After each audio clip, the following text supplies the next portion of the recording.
ओम शांति। आज हम सुनेंगे बाबा के 31 दिसंबर के साकार महावाक्य।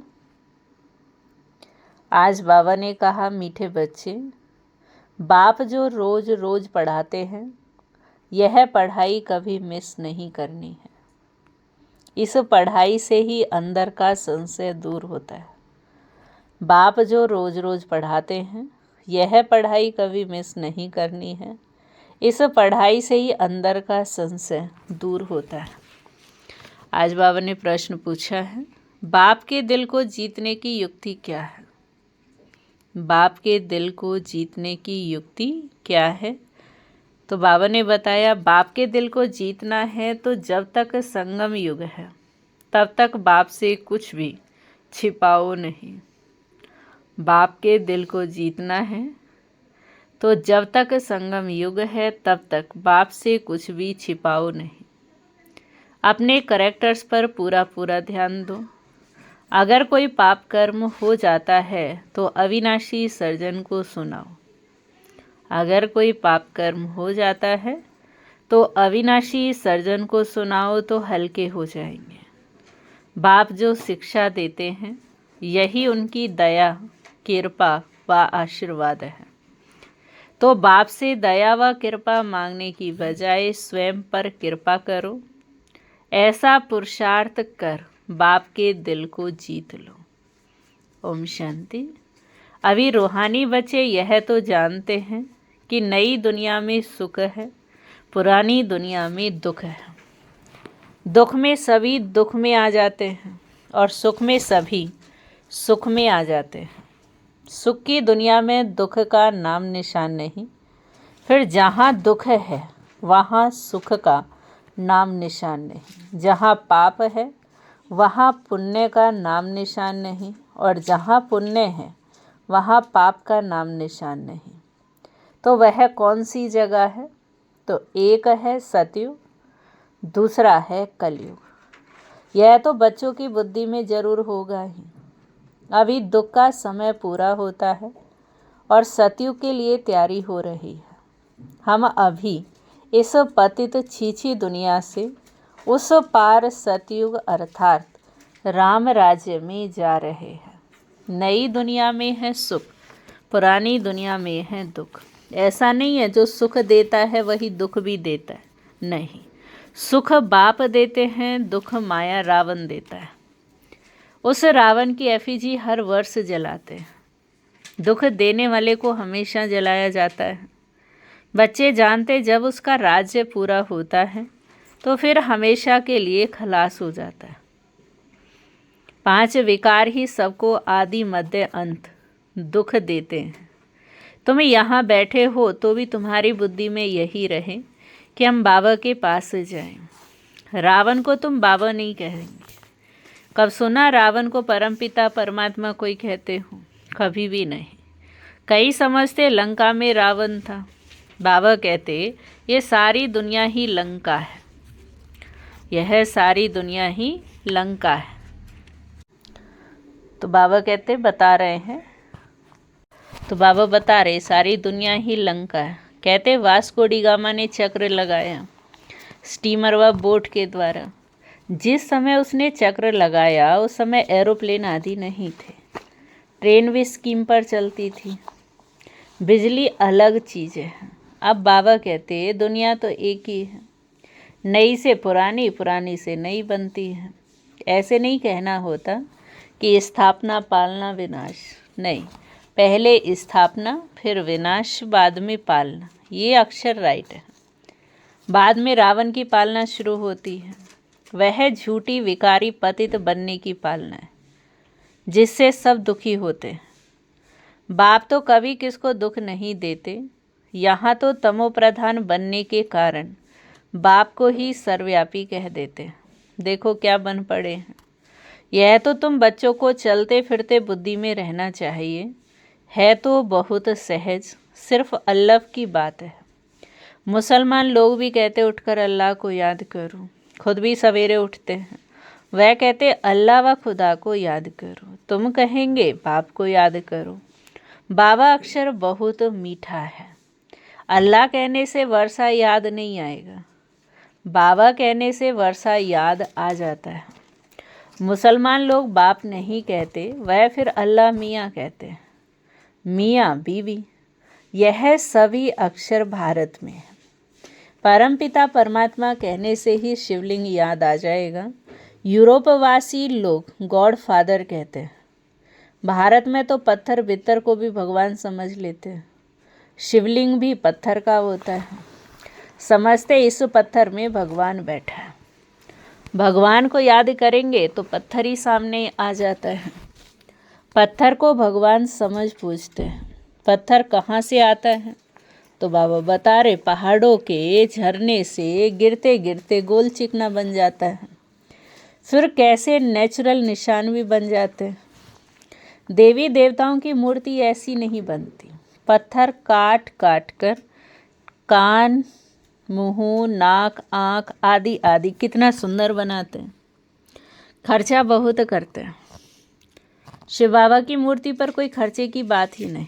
अभी तुम बच्चे समझते हो, हम सो देवी देवता चैतन्य में खुद बन रहे।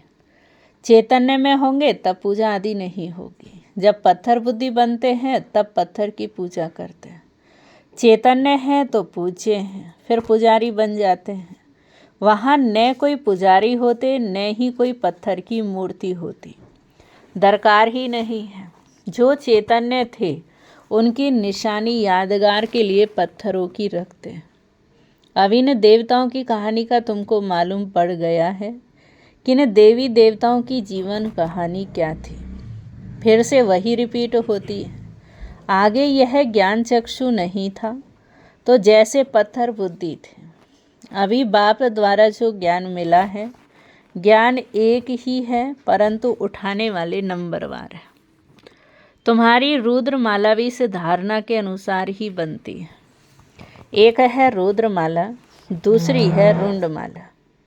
एक है ब्रदर्स की, दूसरी है ब्रदर एंड सिस्टर की। यह तो बुद्धि में आता है कि हम आत्माएं बहुत छोटी छोटी बिंदी मुआफिक हैं। गायन भी है, बिरकुटी के बीच चमकता एक अजब सितारा। अभी तुम समझते हो हम आत्मा चैतन्य हैं, एक छोटे सितारे मिसल हैं। फिर जब गर्भ में आते हैं तो पहले कितना छोटा पिंड होता है, फिर कितना बड़ा होता जाता है। वही आत्मा अपने शरीर द्वारा अविनाशी पाठ बजाती रहती है। इस शरीर को ही फिर सब याद करने लग पड़ते हैं। ये शरीर ही अच्छा बुरा होने के कारण सबको आकर्षित करता है। सतयुग में ऐसे नहीं कहेंगे कि आत्मा अभिमानी बनो या अपने को आत्मा समझो। ये ज्ञान अभी तुम्हें मिलता है। तो बाबा बता रहे हैं कि ये ज्ञान तुम्हें अभी मिलता है कि आत्मा अभिमानी बनो, अपने को आत्मा समझो। क्योंकि तुम जानते हो अभी आत्मा पतित बन पड़ी है। पतित होने के कारण जो काम करती है वह सभी उल्टा हो जाता है। बाप से उल्टा काम कराते हैं, माया उल्टा काम कराती है। सबसे उल्टा काम है बाप को सर्वव्यापी कहना। आत्मा जो पाठ बजाती है वह अविनाशी है। उनको जलाया नहीं जाता, उनकी तो पूजा होती है। शरीर को जलाया जाता है। आत्मा जब शरीर छोड़ती है तो शरीर को जलाते हैं। आत्मा दूसरे शरीर में प्रवेश कर जाती है। आत्मा बगैर शरीर 2-4 दिन भी नहीं रख सकते। कई तो फिर शरीर में दवाइयाँ आदि लगा कर भी रख लेते हैं, परंतु बाबा कहते उससे फ़ायदा क्या। क्रिश्चियंस का एक सेंट जेवियर है, कहते उसका शरीर अभी भी रखा हुआ है।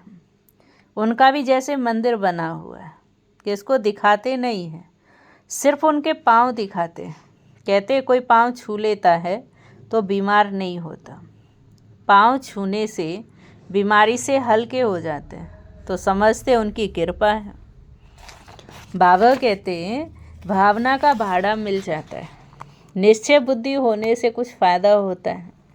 बाकी ऐसे तो ढेर की ढेर वहाँ आ जाएं, मेला लग जाए।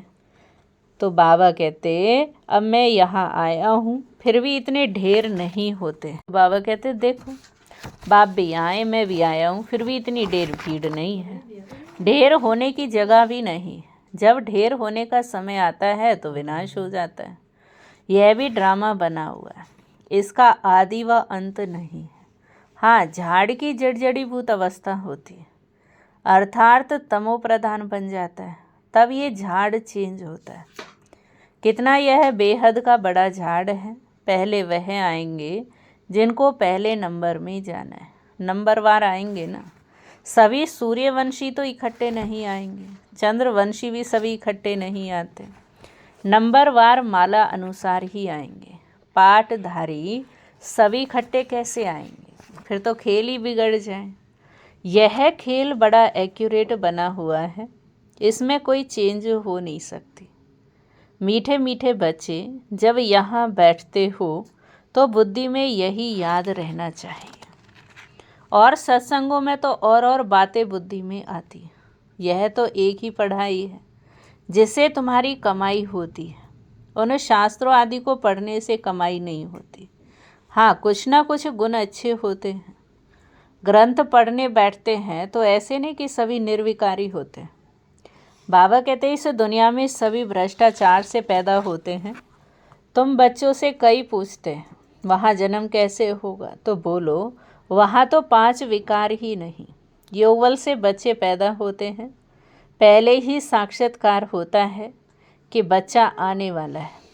वहाँ विकार की बात नहीं। यहाँ तो बच्चों को भी माया गिरा देती है। कोई कोई तो बाप को अगर सुनाते भी, सुनाएंगे नहीं तो 100 गुना दंड पड़ जाएगा। बाप तो अविनाशी वैद है। सर्जन को सुनाने से तुम हल्के हो जाएंगे।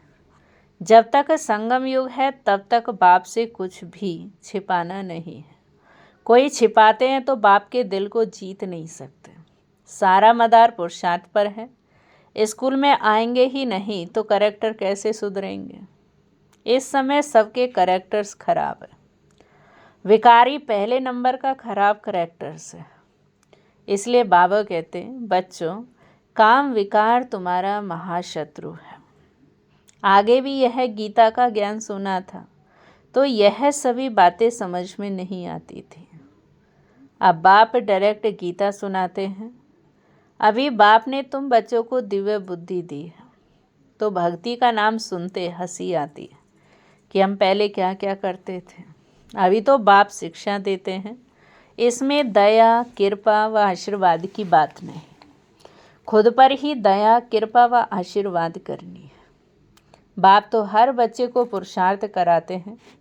कोई तो पुरुषार्थ कर बाप के दिल को जीत लेते, कोई तो पुरुषार्थ करते करते मर भी पड़ते। बाप तो हर बच्चे को एक जैसा ही पढ़ाते हैं। फिर कोई समय ऐसी गुइये बातें निकलती हैं जो पुराना संशय ही उड़ जाता है, फिर खड़े हो जाते हैं। इसलिए बाबा की पढ़ाई कभी मिस नहीं करनी चाहिए। मुख्य है बाप की याद, दैवी गुण भी धारण करने। कोई कुछ छीछी बोले तो सुना अनसुना कर देना चाहिए।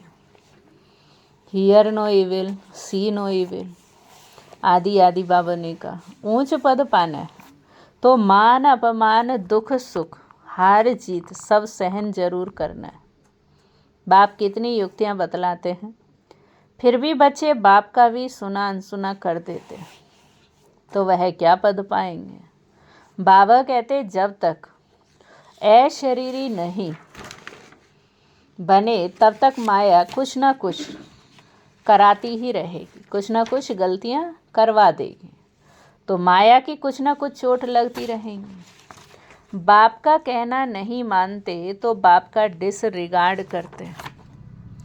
फिर भी बाप कहते बच्चे सदा जीते जागते रहो और बाप को याद कर ऊंच पद पाओ। फिर भी माया क्या होती है, बीच में आ जाती है तो बाबा का भी कहना नहीं मानते। अच्छा, मीठे मीठे सीखी लदे बच्चों प्रति माता पिता बाप दादा का याद प्यार और गुड मॉर्निंग। रूहानी बाप की रूहानी बच्चों को नमस्ते। हम रूहानी बच्चों की रूहानी बाप को नमस्ते नमस्ते नमस्ते। शुक्रिया बाबा, शुक्रिया। अभी हम सुनेंगे धारणा के लिए मुख्य सार। पहली पॉइंट है कोई भी उल्टी सुल्टी बातें करे तो सुना अनसुना कर देना है। कोई भी उल्टी सुल्टी बातें करे तो सुना अनसुना कर देना है। Hear no evil. दुख सुख मान अपमान सब कुछ सहन करना है। दुख सुख मान अपमान सब कुछ सहन करना है। सेकंड पॉइंट है, बाप जो सुनाते उसे कभी सुना अनसुना कर बाप का डिसरिगार्ड नहीं करना है। माया की चोट से बचने के लिए अशरीरी रहने का अभ्यास जरूर करना है। माया की चोट से बचने के लिए अशरीरी रहने का अभ्यास जरूर करना है। वरदान है आज का, बाप समान रहमदिल बन सबको क्षमा कर स्नेह देने वाले मास्टर दाता भव। बाप समान रहमदिल बन सबको क्षमा कर स्नेह देने वाले मास्टर दाता भव। जैसे बाप को रहमदिल मर्सीफुल कहते हैं, ऐसे आप बच्चे भी मास्टर रहमदिल हो। जो रहमदिल हैं वही कल्याण कर सकते हैं। अकल्याण करने वाले को भी क्षमा कर सकते हैं। वह मास्टर स्नेह के सागर होते हैं। उनके पास स्नेह के बिना और कुछ है ही नहीं। वर्तमान समय संपत्ति से भी ज़्यादा स्नेह की आवश्यकता है। इसलिए मास्टर दाता बन सबको स्नेह देते चलो, कोई भी खाली हाथ न जाए।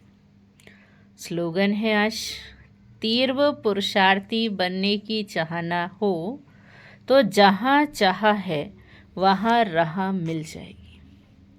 तीव्र पुरुषार्थी बनने की चाहना हो तो जहाँ चाह है वहाँ राह मिल जाएगी। अभी आज का अव्यक्त इशारा है, अब मास्टर रचयिता बन अपनी रचना को शुभ भावना से व अब मास्टर रचयिता बन अपनी रचना को शुभ भावना से व शुभ चिंतक बन भिखारियों को उनकी मांग प्रमाण संतुष्ट करो। अब महादानी वरदानी बनो, तब सर्व को संतुष्ट कर सकेंगे। जो वरदानी मूर्त हैं वह स्वयं स्वरूप बन औरों को देने वाले दाता बन जाते हैं। विशेष अटेंशन जहाँ स्वयं से, विशेष अटेंशन क्या रखना है, सदा स्वयं से और सर्व से संतुष्ट रहना ही है। तभी अनेक आत्माओं के इष्ट बन सकेंगे व अष्ट देवताओं में आ सकेंगे। ओम शांति, ओम शांति, ओम शांति।